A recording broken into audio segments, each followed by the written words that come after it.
I just want to invest in people that really want to be the best that they can be. Hello, everyone. It's Todd Scrima and Jim Reed and the lovely Robyn LaVassaur, and we are doing a podcast today for loan officers entitled From 0 to 10 Loans a Month. Now, that's a big statement. So first of all, before we get into some tactics and philosophies, I just want people to hear this. If someone were to go from, let's say, we're talking about loan officers, so they're corporate America, they're selling cars, whatever, making 50, 80 grand a year, and they get into mortgage. And they did, over the course of 1, 2, 3 years, got to doing 10 loans a month. Our average commission is just shy of $4,000 a loan. So that would be about $40,000 a month. That would be just shy of $500,000. It's crazy. It's crazy what we fell into, I swear. Every time when I think the numbers, I'm like, wow, I was a bagger at a grocery store. Holy cow. I made 30 grand a year, bro, and I was happy. Yes. So, Mike, you're right, Jim. So I want to put this in perspective. I know a friend of Jim and I's, college person, is, I think, number 1, 2, or 3 every year for AAA insurance, salesperson in America. Yeah. I know. She's like bad. I want to say ASS. She's badass. Yes. They're that company. I know one of the top 100 State Farm agents in the country. I know what they make. I have 2 friends of mine right now that are top 1% in their company that are pharmaceutical sales reps. And they don't even sniff it. They don't even sniff it. They don't sniff 480 grand a year. It's not even 50%. They don't even sniff it. Like one of our friends was, the most I ever seen her sniff was about 270. And that was one time. Yeah. So it's a kick butt. To get to that point is kick butt. Okay. So now, how many people do it? I'm going to tell you a crazy story. I just, hold on. Before you say that, by 10 loans a month, you mean 120 loans a year. You don't mean 10 loans a month once surrounded by 2 donuts. No. Because that's 3 loans a month. Yes. But the people don't really realize that. That's not achievement, right? It's 120 a year. Any 12-month period I'll take. It doesn't have to be a calendar year. 120 loans a year. So, myself, Jim, and Robyn did this. You can tell your story. I'm just going to give you some metrics to think about, and one characteristic I find. Okay, and then Robyn and Jim can go off. Here's what I see. I see that from a activity level, their calendar is 2 hours a day of calls. 2 hours a day, so 9 to 11. Then they go see 2 people every day face to face. It could be a home builder, could be a realtor they work with now, could be a realtor that they're just meeting, but they go out into the field and develop relationships. Okay. 2 meetings a day. Okay. Then their mindset is to go back to the office and take a loan app or meet with someone that needs a home loan. They may not even qualify. They might be 2 months from buying a house. Yes. They might be in contract last night, but they physically meet with someone, because that's 20 meetings a month. You will close 10. Okay. So when you talk about sales math, I think I did a post on this a couple of weeks ago, got a lot of response. It's called the safety brain. I call it the safety brain. And it's like, oh, I met with 3 clients this week. They're all going to buy a house. I'll do for sure 3 loans from that. I got 3 people making offers. That's not enough by about 10-fold. It's about 30 people. Or I've got 10 contracts, so I'm for sure closing 10 deals, right? That's 6 deals, Robyn. Yes. Yeah. So 2 hours of calls, 2 meetings out in the field, 1 meeting with a potential borrower. That's really what their calendar looks like and how they think about it. It doesn't happen right away. It's a build, but they think that way. Okay. Now, the one characteristic that is very consistent with these people, and I'll give you 2 examples when I'm done here. They are very fast learners and implementers. That's the main thing that I see those people do. Now, here's the problem when I say that. is it takes a enormous amount of self-awareness to look at yourself and say, I'm not a very good learner. I need to fix that. I'm not very fast at implementation. I need to fix that. It's like the overweight person that just says they're pleasantly plump. And that's what most people do. But most people are not fast learners. So one of the examples, we have this gentleman named Chris. He's 3.5 years in the business, and he's achieved this. Very fast learner, very good implementer. I just interviewed a realtor yesterday.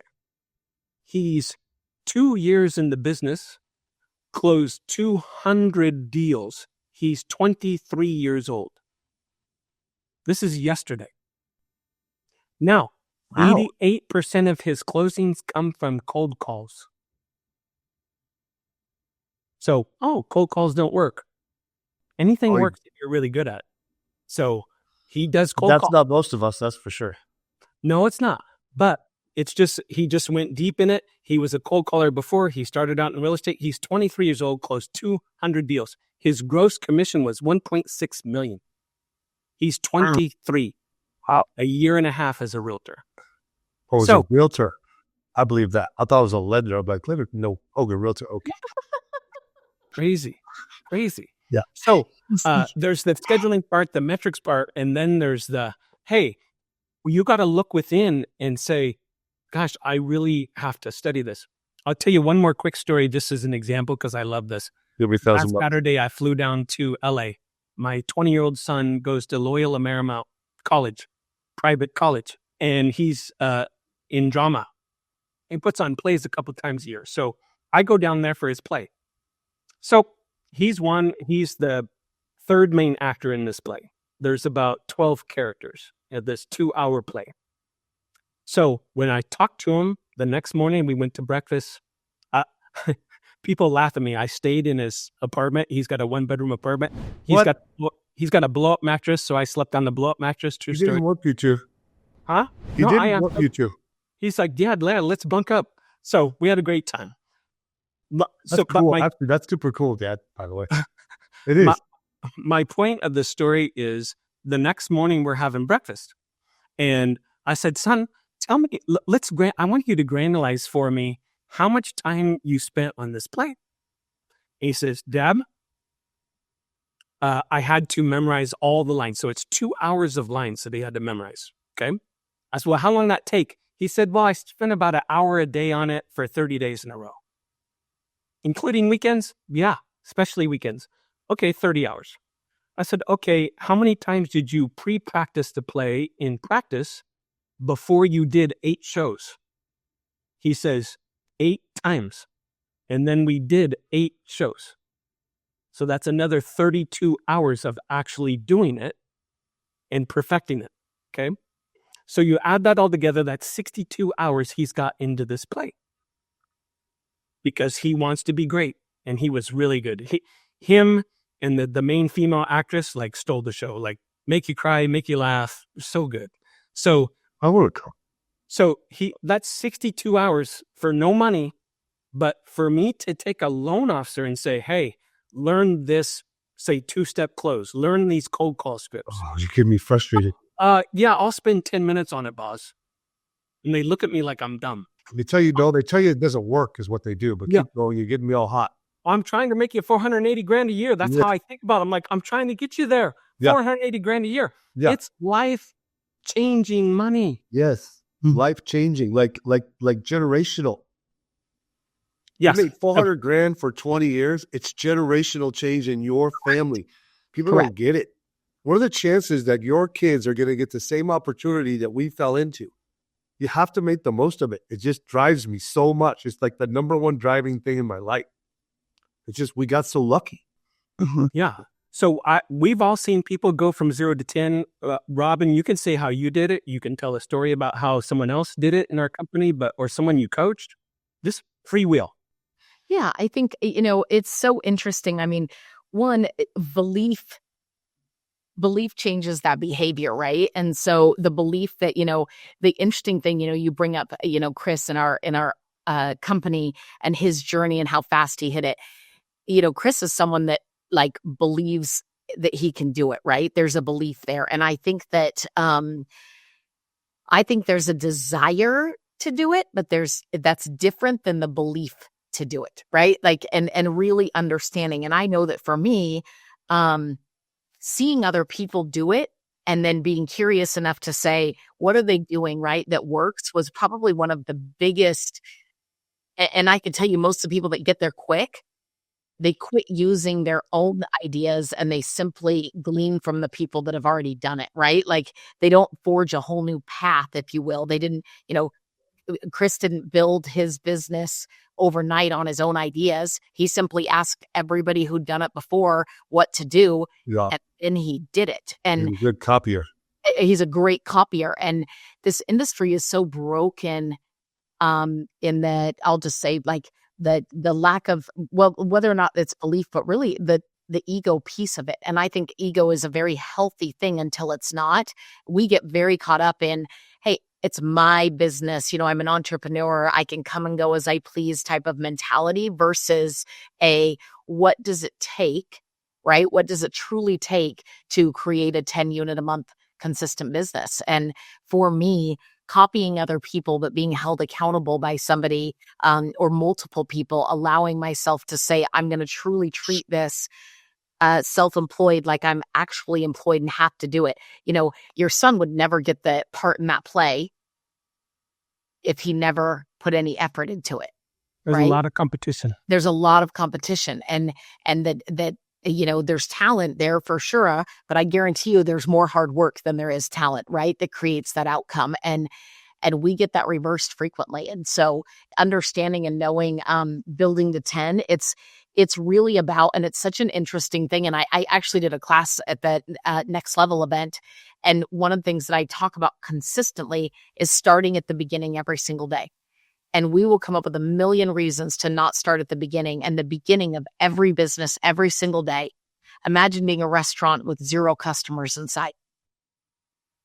If you can't bring in customers, there's no point in worrying about how the spaghetti tastes, right? Like, it doesn't matter. And our industry gets so broken because we worry about so many things. The last piece that we focus on is prospecting. And it's the number one piece that creates 10 units a month. The number one. Robyn, you find it so consistently that people that join our industry will be like, well, once I understand loans better, then I'll go sell. Mm-hmm. So yes. Like, Todd, you taught me this. Actually, I saw you do this, and I think it's really true.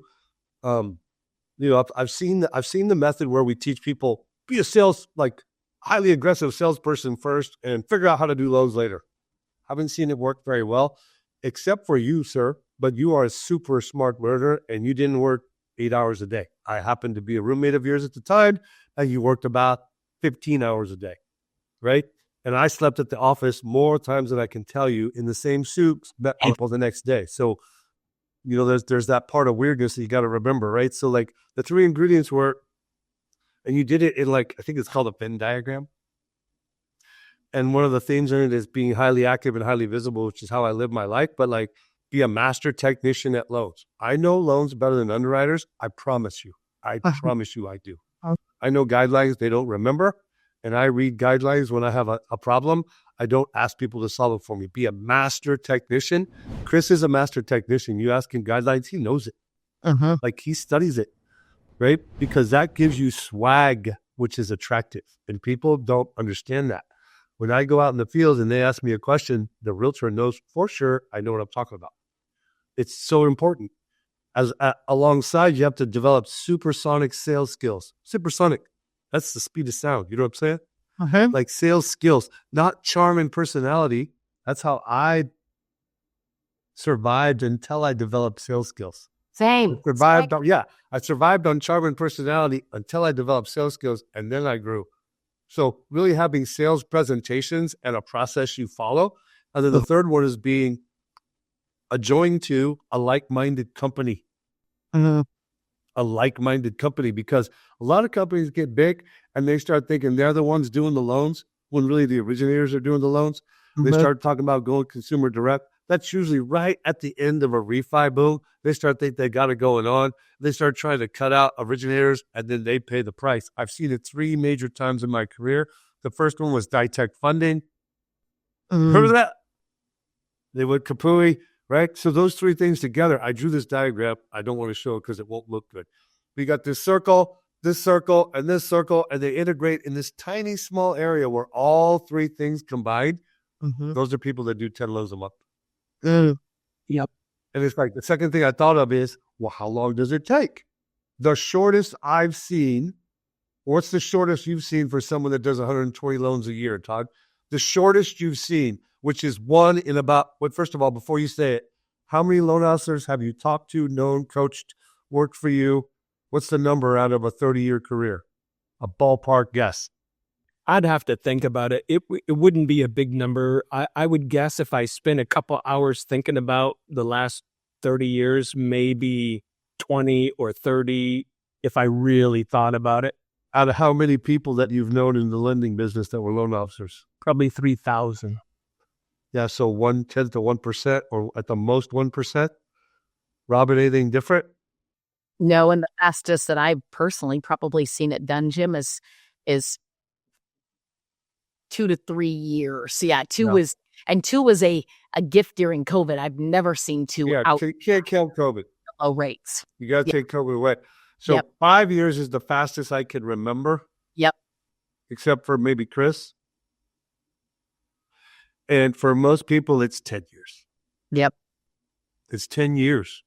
But it's 10 years to make 500 grand. Now, if you go to work in a different industry and you bust your chops for 10 years, do you make 500 grand? You know what's crazy, Jimmy? I got to Summit in 2010. I've been an originator since 2004, and it took me to 2014 10 years to make 500. It's 10 years for people who really want to get it done. It's faster for super freaks. The problem with sometimes is my buddy Todd is a super freak.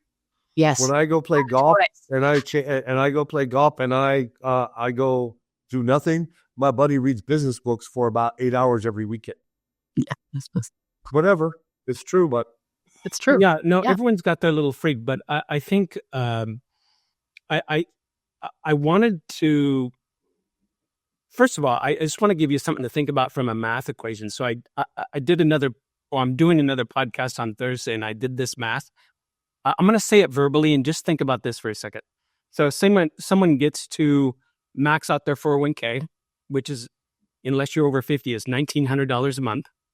So we put $1,900 a month tax-free into our 401k. We save an additional $5,000 a month. Mm-hmm. The only thing you do with that $5,000 is you don't try and be superstar investor. You put it in the cheapest 500 fund is Vanguard's Admiral Fund. It's the Fortune 500, okay, stocks. Their charge is 0.04% a year. So $400 a year per $1 million invested. Not 1%, which is what most people charge. It's how do I get that? You go online and create an account with Vanguard. Done.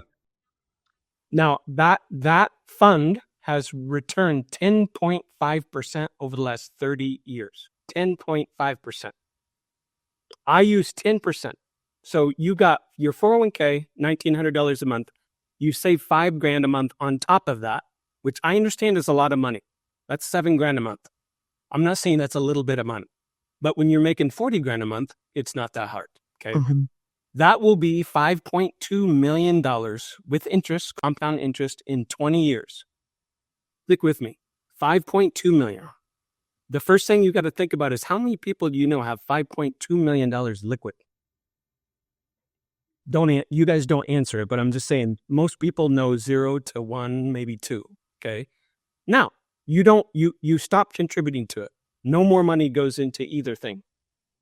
That money, that 5.2 million grows in 10 years later with 0 contributions to 14 million.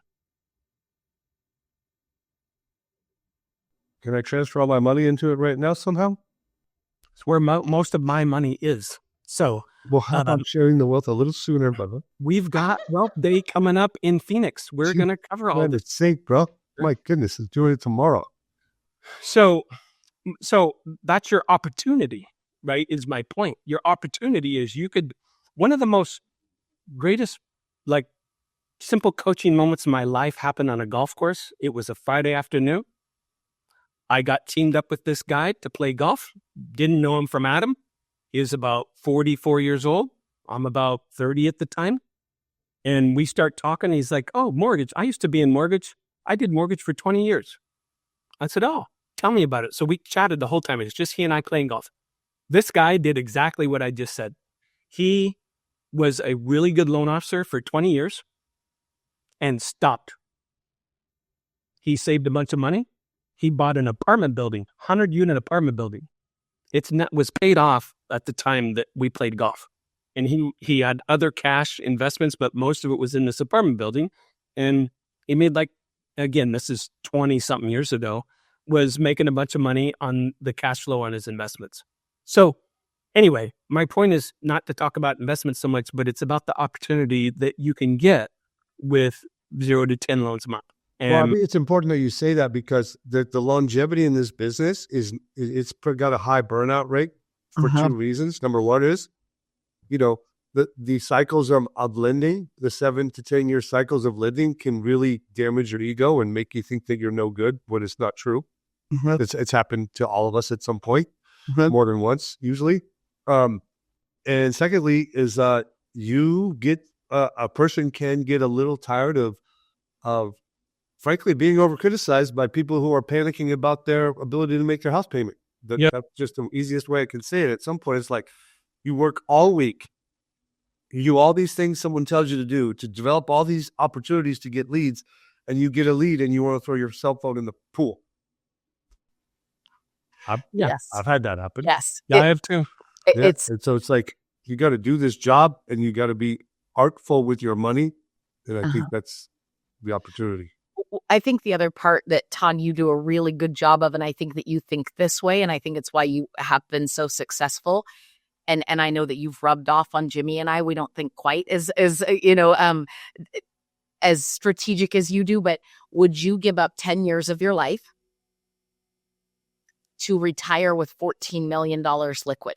Would you give up 10 years of your life? And I'm not saying every ounce of your life, but would you essentially, right, huge commitment for 10 years doing that savings plan by closing those 10 loans a month, right? 10 years of commitment. The truth is, gets easier because you get better, right? And all those skills. And all of a sudden, you can achieve it in 40 hours a week, 45 hours a week, 35 hours a week if you're doing it right. Would you do that to retire 14 million? I think 100% of people would say all day. All day. In terms of emotion, right? They'd commit. Then it's the action that's required. I know that we're over time, so I want to close us out for a second on the 10 units a month. Don't forget, if you're looking at why am I not there, the beginning, and I didn't add this in, I just want to add it. In this market, it's 55 to 60 warm leads. Referred. Warm, referred leads. Nothing to do with Zillow or anything else. Warm leads that you created a month with a good referral that you follow up on and have a process around. But without those 60, you will not average. Some people get it done in 50 leads, but I would say the average needs to be about 60 right now. Warm leads, you will never average 10 if you don't create those leads on repeat.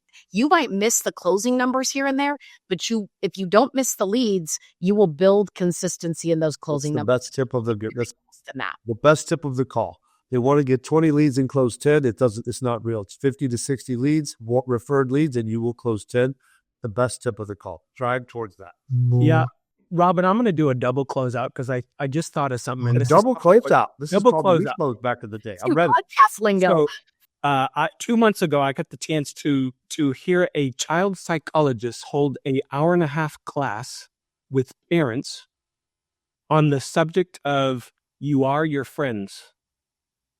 This guy had been coaching children for 22 years as a psychologist. And he stood up in a room, and I obviously don't have an hour and a half, but his message was, you have no clue how important it is for your children to hang around the right people. Oh my God. All kinds of specific examples. So, when we talk about, like in Summit, it's 500 loan officers averaging 10 loans a month. That's what we're building. That's it, right? That's the mission. And when you hang around people like that, if you want to close 10 loans a month and everyone in your office is closing one, they will actually criticize you for trying to do that instead of be locking arms and saying, "Bud, oh my God, how you doing? What about we do this? What about this idea?" Oh my It's gosh. totally different. I can't tell you. So if you are in that place where you're like, I want to hang around the Eagles, and you No seagulls. are enticed by No this, call us, right? Reach out to us. We'd love to talk to you, because that my perfect client is like that 4 to 5 Oh. loan officer that wants to go to 10. That's like my perfect client. Oh my gosh. So well said, dude. I pray for my children every day. Number one, that they'll be willing to take risks and fail. And number two, that they will hang out with the right people, because that's what matters in life. Oh, really good pros, Todd. Really good. Well, bless you all. Robyn, Jim, thank you as usual. You guys are awesome, and given your hearts and your time, it really is impactful. And just so you know, we do make a little bit of difference. I get a bunch of DMs and emails and stuff. So I appreciate you guys listen. If this made an impact on you, send it to someone, right? Yeah, Send it to share it. one person. That's how this stuff grows. Okay. Have a blessed day. Thanks, guys. Have a great month.